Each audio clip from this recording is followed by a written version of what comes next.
Pemirsa, kediaman mewah Helena Lim di kawasan elit Pantai Indah Kapuk digeledah oleh Kejaksaan Agung. Dalam penggeledahan tersebut, petugas menemukan brankas berisi perhiasan dan uang miliar rupiah. Manajer PT KSE menjadi tersangka ke-15 kasus dugaan korupsi PT Timah. Berdasarkan keterangan resmi Kejaksaan Agung, rumah Helena di Jakarta digeledah pada Rabu 6 hingga 8 Maret 2024. Kejaksaan Agung menemukan sejumlah berkas dokumen serta tumpukan uang tunai total 10 miliar dan 2 juta dolar Singapura.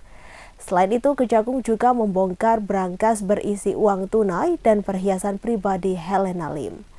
Jika dikonversikan 2 juta dolar Singapura setara dengan 23,3 miliar rupiah.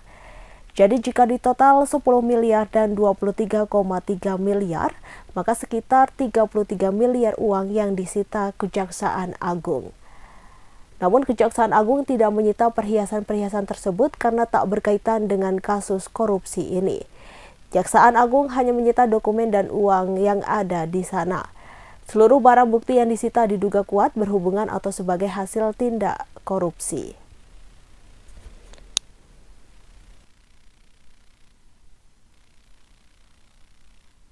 Korupsi.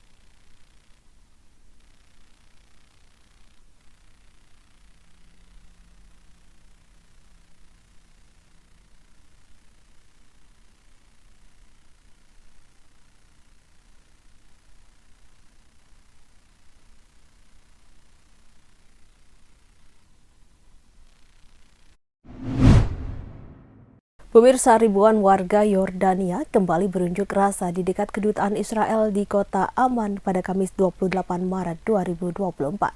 Dalam aksinya, massa menuntut agar kantor kedutaan ditutup dan perjanjian damai Yordania Israel dibubarkan. Sembari membawa bendera Palestina, massa berteriak menolak adanya kedutaan Israel di tanah Yordania. Hal ini merupakan bentuk protes atas perang Gaza yang telah menewaskan lebih dari 30.000 orang. Warga juga menuntut diakhirinya perjanjian damai tahun 1994 yang menormalisasi hubungan dengan Israel. Perjanjian ini sebenarnya tidak begitu populer di kalangan warga Palestina, sebab normalisasi dianggap sebagai pengkhianatan terhadap hak-hak warga Palestina. Adapun aksi unjuk rasa ini telah digelar selama 5 hari berturut-turut dalam skala besar. Pihak berwenang Yordania telah mengizinkan warga berkumpul di dekat kedutaan Israel namun tidak mengizinkan adanya kericuhan. Namun, beberapa hari yang lalu terjadi bentrok antara warga dengan polisi Yordania. Sejumlah orang ditangkap dan polisi terpaksa menembakkan gas air mata untuk membubarkan aksi.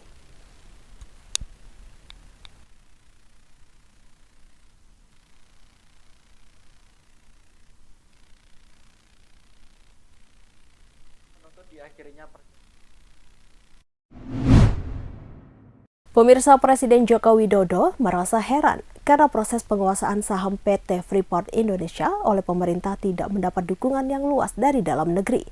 Bahkan menurut Presiden Jokowi, sebagian pihak justru membuli penguasaan saham PT Freeport oleh pemerintah Indonesia.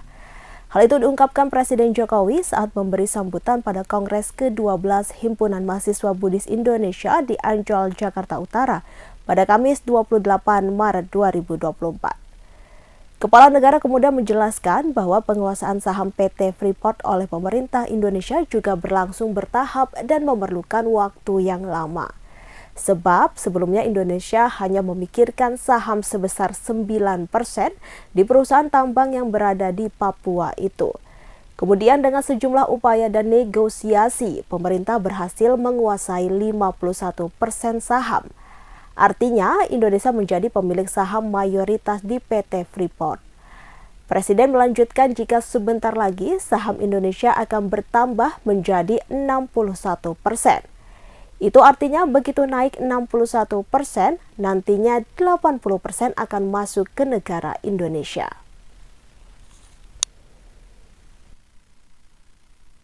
Itu masuk ke negara 70%. Begitu kita naik lagi menjadi 61% nantinya, 80% akan masuk ke negara. Freeport misalnya, ini nikel, tembaga sekarang Freeport. Sebelumnya kita hanya memiliki saham di situ hanya 9%.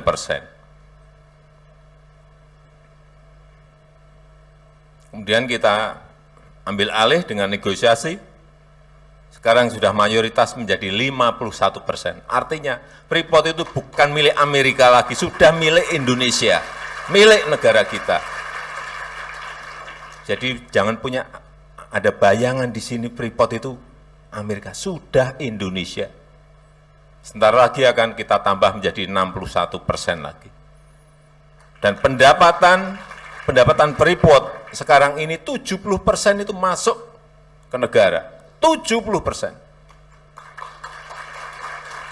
Begitu kita naik lagi menjadi 61% nantinya,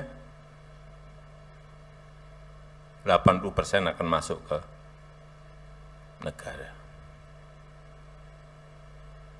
Inilah proses-proses, tetapi untuk mendapatkan hal seperti itu, sekali lagi, tantangannya besar, tantangannya tidak mudah, butuh nyali, butuh keberanian. Kadang-kadang, ini kok di dalam negeri, kita ngambil alih seperti ini, nggak ada yang dukung, diem-diem saja, malah kadang sebagian membuli. Tapi saya sudah terbiasa dihina, difitnah, dicaci maki, diejek. Saya terus saja. Kalau saya yakini benar, saya akan terus.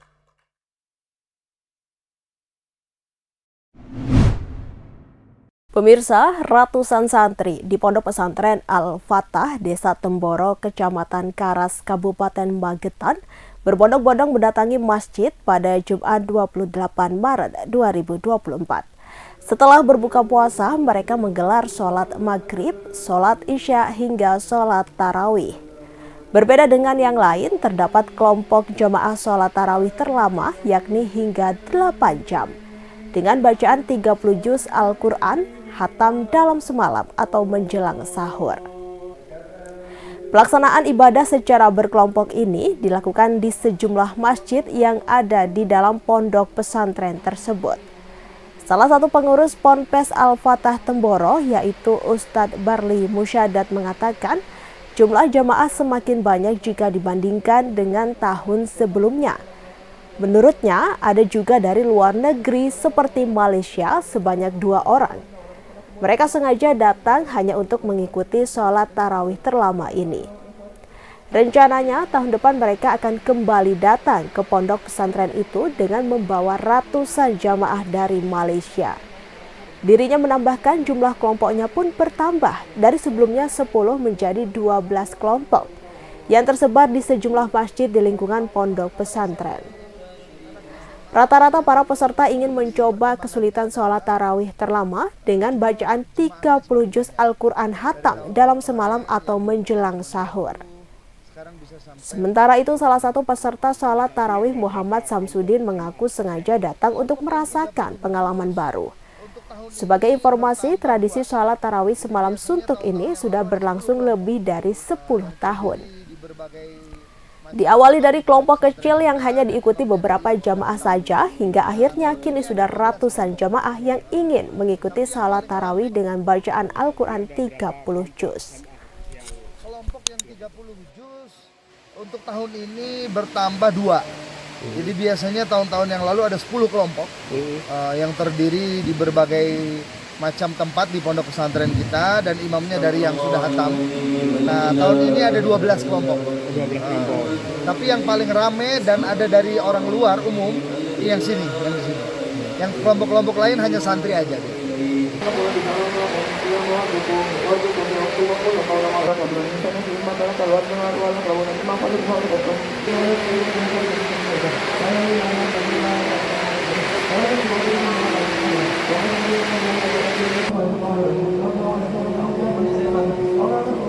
Baru pertama kali atau tiap tahun ikut jamaah yang 30 juz ini? Ini baru pertama kali, Pak. Baru pertama kali ini? Oke. Apa alasannya ikut ini, Mas? Ya pengen coba gitu. Pengen mencoba? Terus ya itulah pengen mencoba sampai mana selesainya gitu. Ada persiapan khusus nggak untuk mengikuti 30 juz? Nggak ada, cuma yang penting ikhlas aja gitu. Ikhlas ya yang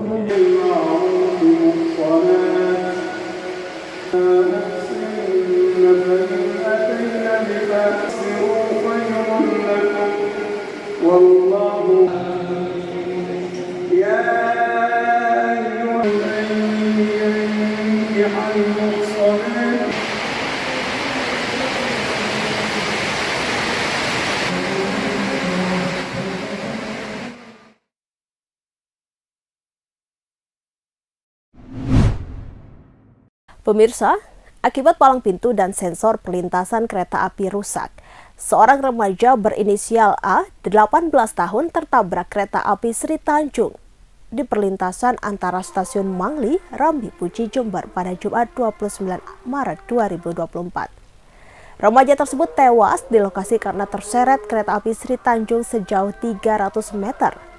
Suharyono, seorang saksi, mengatakan palang pintu dan sensor di rel kereta api tersebut memang sudah tidak berfungsi sejak 3 tahun yang lalu, sehingga hal ini membahayakan pengendara yang melintas di perlintasan kereta api tersebut. Dia mengatakan warga sebetulnya telah melaporkan kondisi palang pintu pembatas rel kereta api ke manajemen Kereta Api Indonesia Daob 9 Jember. Manajemen KAI Daob 9 Jember sempat membenahi, namun lampu dan sensornya kembali mengalami kerusakan alias mati. Suharyono berharap di jalan ini disediakan palang pintu karena ramainya pengendara yang melintas, karena jalan ini merupakan jalan alternatif antara Desa Rambi Gundam dan Desa Panti. Terkait kronologi kejadian, Suharyono menjelaskan, saat itu korban membonceng temannya dengan mengendarai sepeda motor untuk melintasi jalur kereta api. Ketika melintasi jalur kereta tersebut, korban dan temannya tidak menengok kanan dan kiri, dan pada akhirnya terjadilah kecelakaan.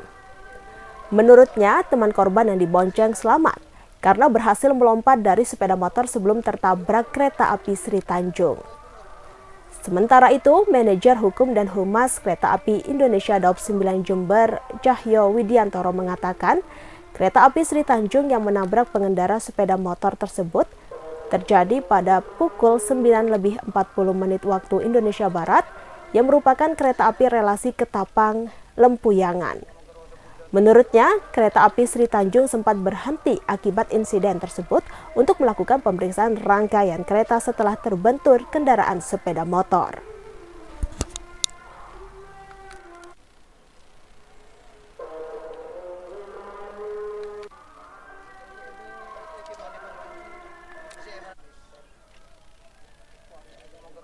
Mas, bisa dijelaskan kronologis dari kecelakaan ini gimana?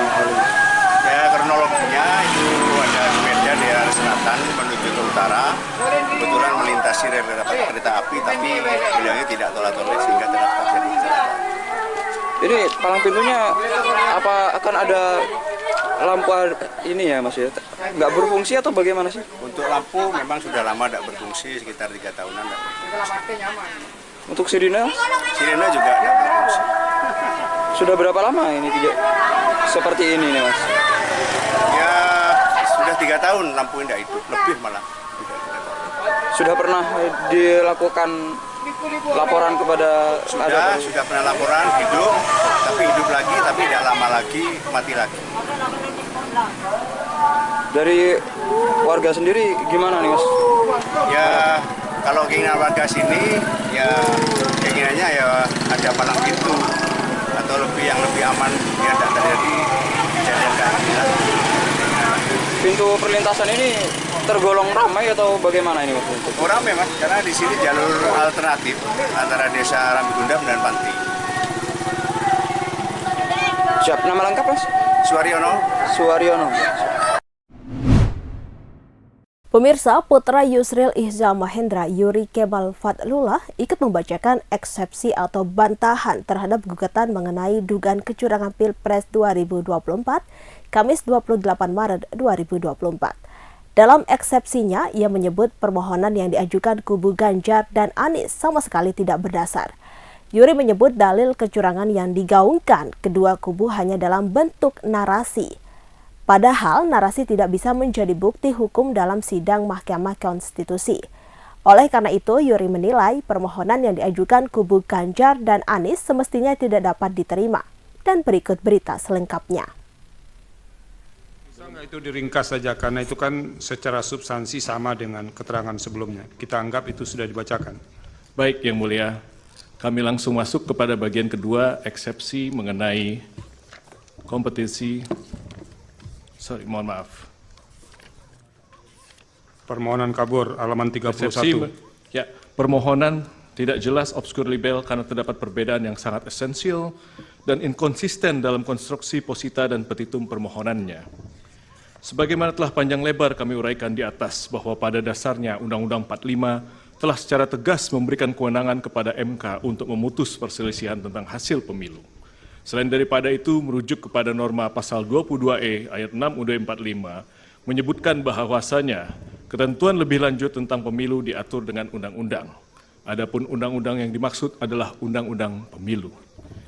Kendati demikian, perlu harusnya digarisbawahi bahwa keberatan sebagaimana pasal 475 ayat 1 Undang-Undang Pemilu ada terdapat frasa hanya, yakni hanya terbatas pada hasil penghitungan suara yang memengaruhi penentuan terpilihnya paslon atau penentuan untuk dipilih kembali pada pemilu presiden dan wakil presiden.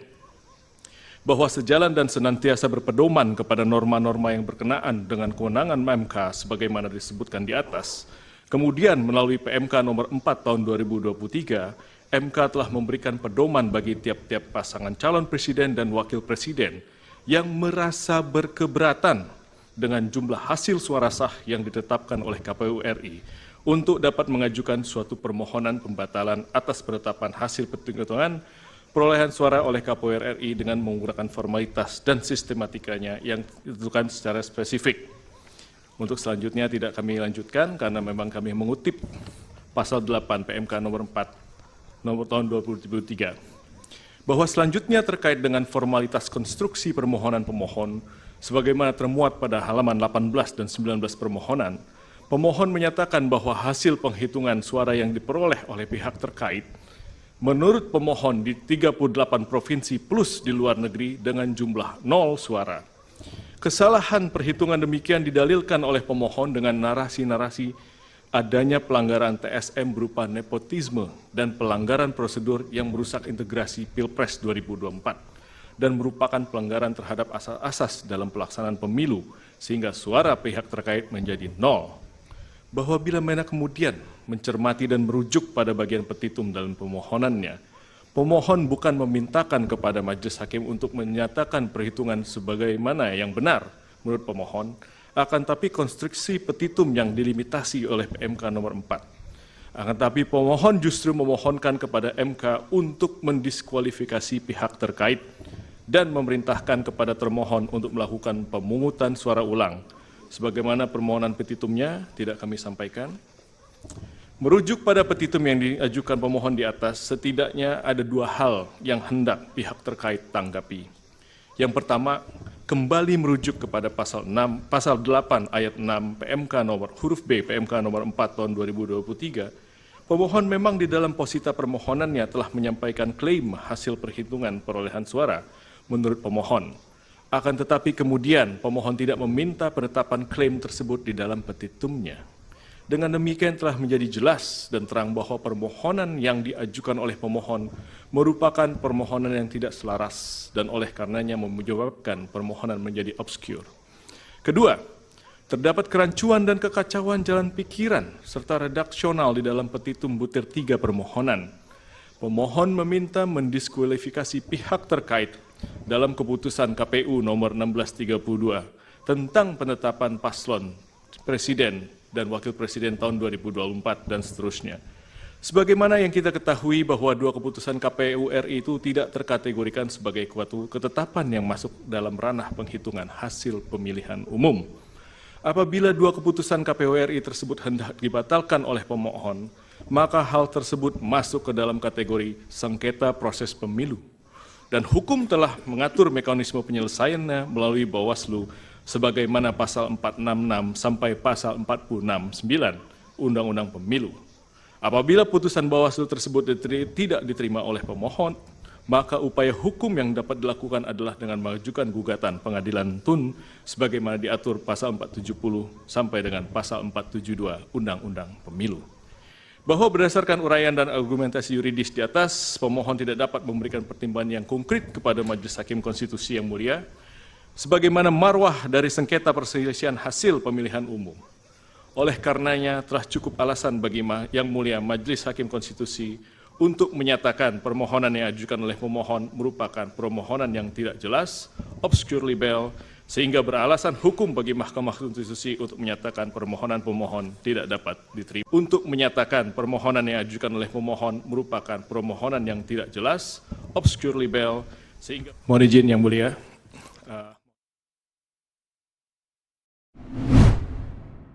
Anak selebgram asal Malang, Emi Agnia Punjabi, menjadi korban kekerasan oleh pengasuhnya.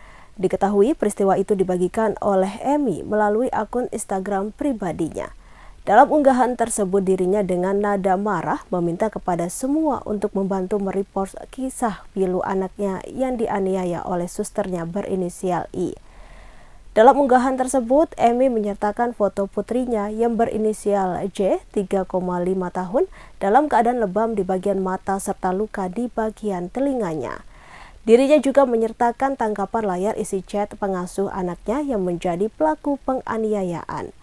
Dalam postingan itu juga meminta aparat kepolisian segera bertindak dan berharap penganiayaan yang dialami putrinya segera diproses secara adil.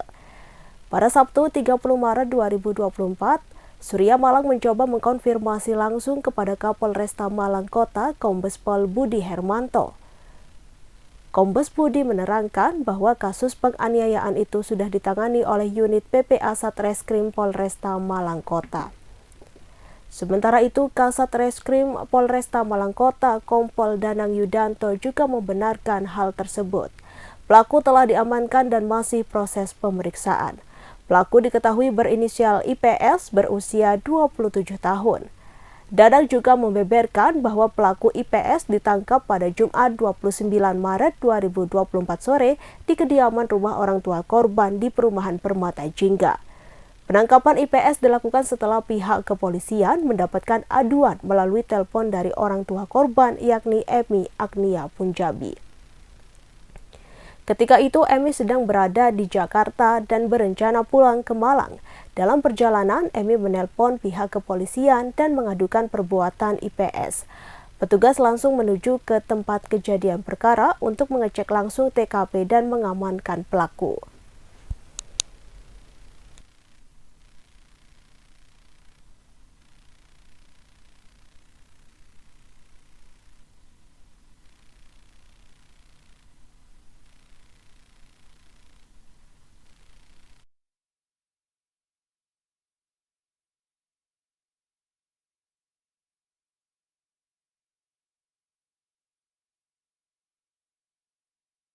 Download Tribun X sekarang, menghadirkan lokal menjadi Indonesia.